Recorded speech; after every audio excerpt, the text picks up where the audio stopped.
Okay, excuse me. Let's tackle part 8.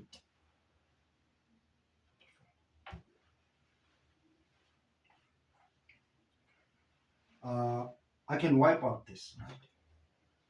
Because everything repeats itself.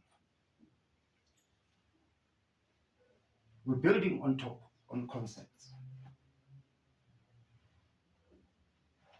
We're building on concepts, one on top of the other. That's why maths, there can be no contradiction between one concept and the other, because one builds on top of another. Going to trigonometry, going to calculus, going to analytical geometry, which gives us the what is called the distance formula. It's actually here. It's a rewrite of actually it's the Pythagorean theorem. But before we get excited with that, I want to emphasize this guy,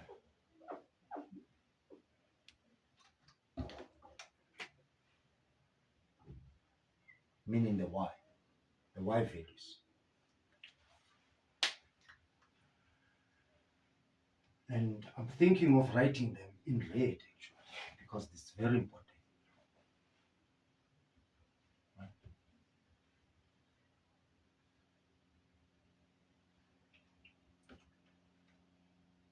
Right? Probably the blue one, this guy, because he is 3, right? In this case. This is the x part, this is the y part. This y part is called the function value. I need you to, I don't encourage people to memorize, but if you have to memorize that one, please do. You'll find that there's no need. The reason why you will choose to memorize now is because I'm talking about function. So what's the function? I'm asking you, I'm begging you to memorize this and call it the function value. The value of a function value. In a complete sense, is function value at x is equals to 2. All these are function values. The values of a function.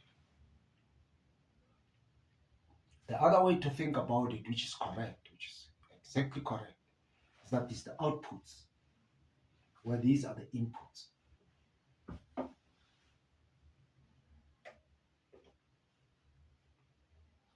I don't want to bring terms like independent variable, meaning you can choose it at will. Because it's a ground, you can stand where you like.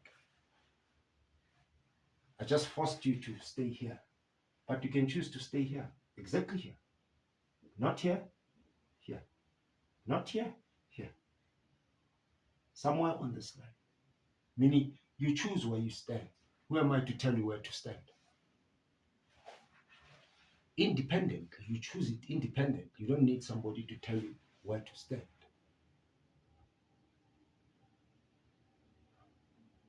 Making this an independent variable, you see that term coming in. Your choice will dictate the output value based on the function, meaning these are values of the function. Please understand that.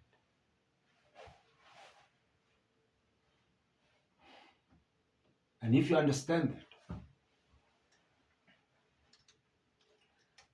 I can say now, well, this was a line anyway, and I'd like to start with a line. And I can extend it for all intents and purposes.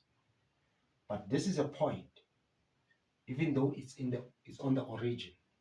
It's just a point. It's equal to any other point. Meaning it's got a coordinate. It's a coordinate. It's got the x part and the y part. To explicitly write it, it's 0, 0. Explicitly. This guy.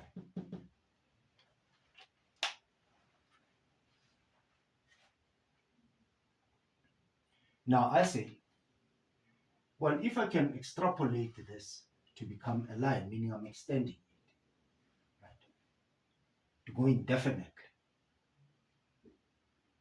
and I ask you, what is the, and I say, I'll give you the equation of the line, actually. Do not care where it comes from,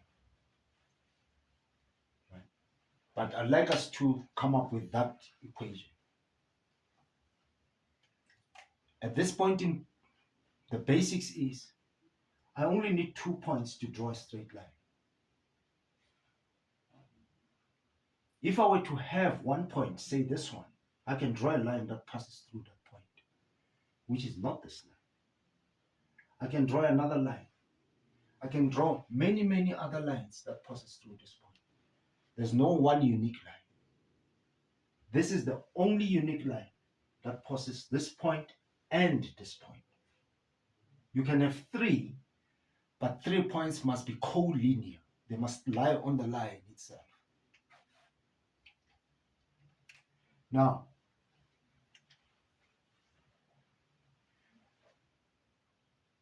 assume there is a function, because we'll get to that function. Assume this is defined by a function, right? And I ask you, what is the value of this line, which is a function itself? What is the value of this function? A 2. You'll go straight to where it meets when you draw a perpendicular up from your primary axis. Where it meets the line, and you say it's 3. Hence, this is a function value.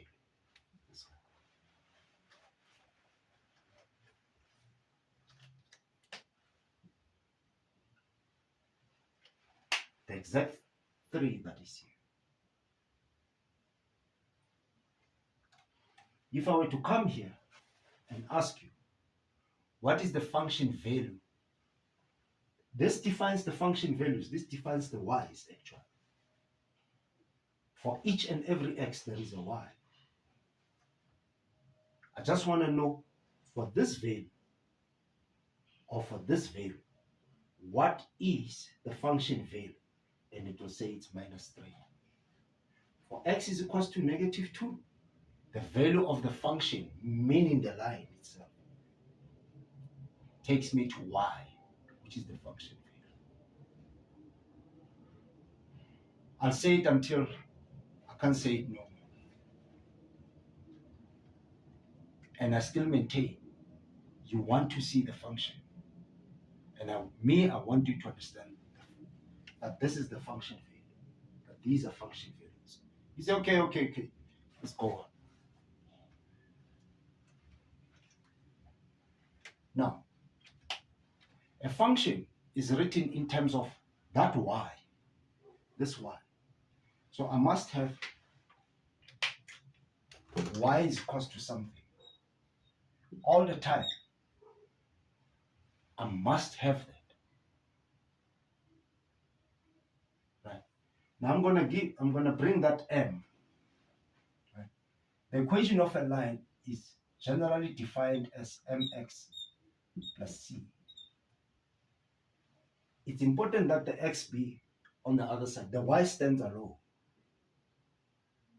It's important because this is exactly, this guy is exactly the function. And we abbreviate him as f, and that it's dictated to by x, by the independent variable, by the ground.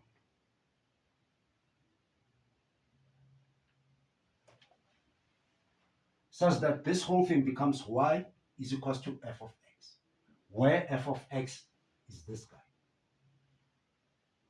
That's critical.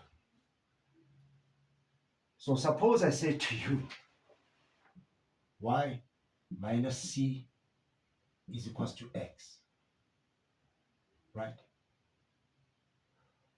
All over m. It's a rewrite of this. Or even if I were to say y over m minus c over m is equals to x. It's a rewrite of this. It's a rewrite of exactly this. All I require is that these other guys, all this nonsense, all this must go that other side. So you will remove this guy by, because it's subtracting, by adding c over m, because it's the inverse. It's this property here. You want this thing to be 0, so you must add its inverse. It is negative c over m. This one is positive c over m. When the two meet, according to this axiom, they yield 0. But what you do this side, you do the other side. You have added c over m. You have added the inverse of this. Because it was subtracting, you add. Because of this axiom.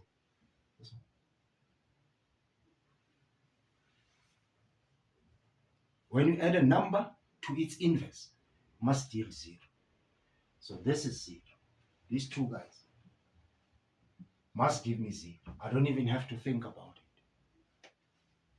Otherwise, all the mathematics have got to be revisited.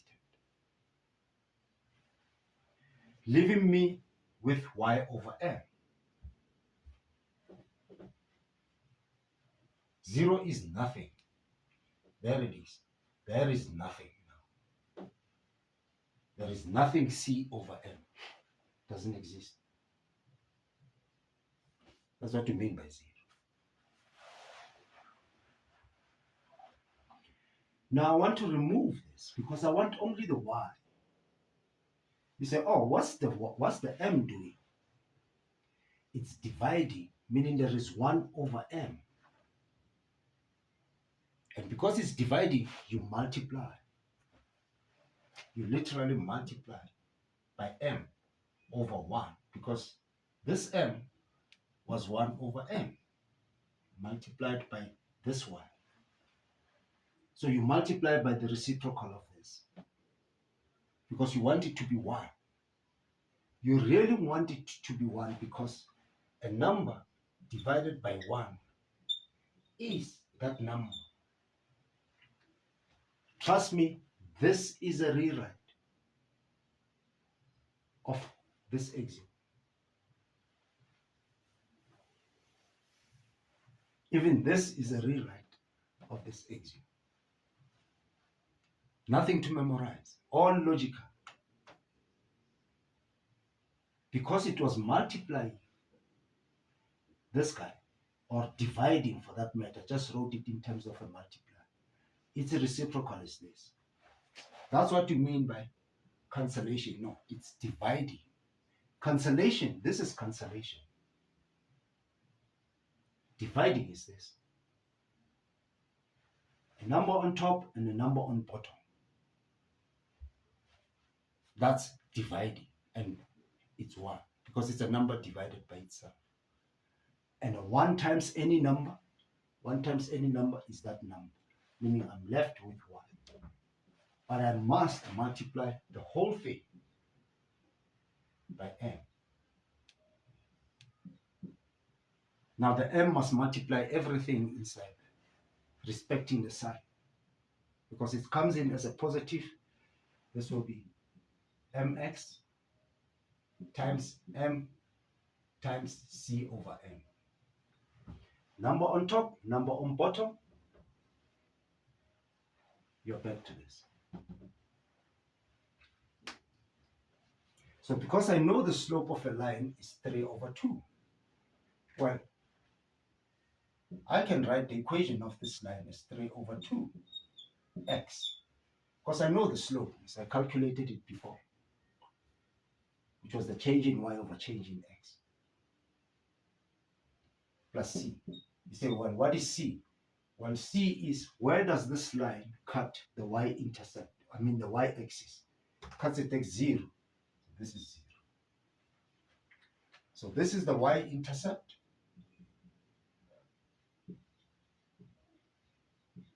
This is the slope, which was delta y over delta x.